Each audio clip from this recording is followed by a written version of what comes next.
hazard to say that if we weren't in Europe, we had a Carabao Cup run, and since Christmas only had the league to concentrate on, I think our results would have been better. Do you agree, Chris?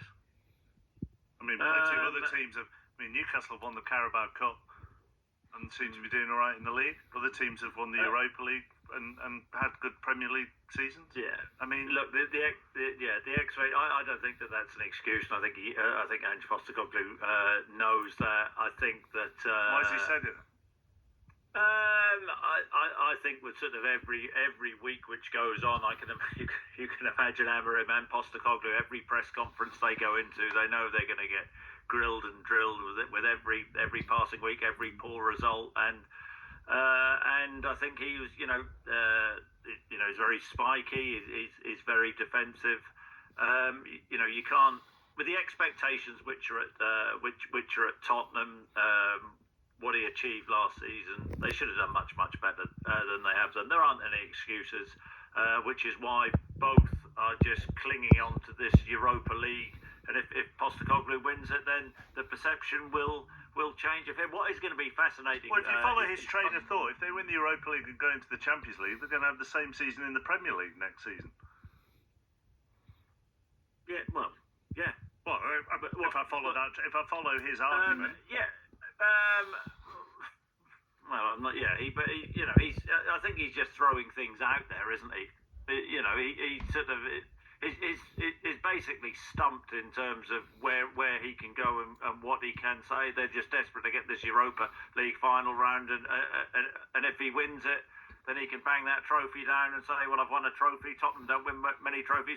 I've done my job," and Tottenham fans will love him for that. But it's going to be the opposite if they end up losing the final. Just going back to the discussion we had earlier, it's going to be absolutely fascinating because Tottenham have got a game on Friday night against Aston Villa, and Manchester United, they play Chelsea, don't they?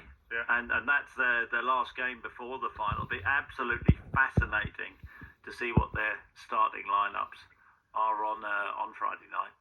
But they'll both be going into it, presumably. They go into it, just Villa and Chelsea both going for the Champions League, so it's very hard to see either of them winning those games. Are you not going into the Europa League final totally devoid of confidence? No, but Theo talks about players being undercooked. You have to find that. You have to find that balance, that rhythm. Yeah. Try.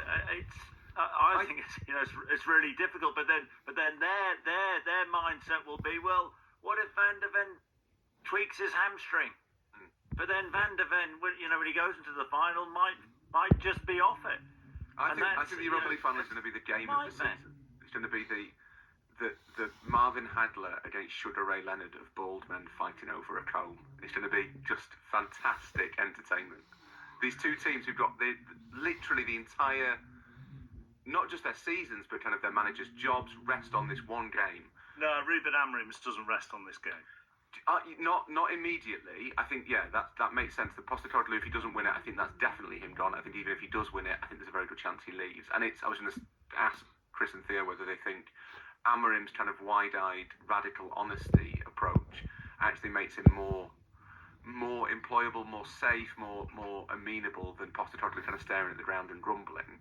But I think if Amorim doesn't get United into the Champions League, if the legacy of Ruben Amorim's first season, or first 9 months at Manchester United, is 16th place in the Premier League, being beaten home and away by pretty much every team. Every team that hasn't beaten United home and away for 40 years has done it this season.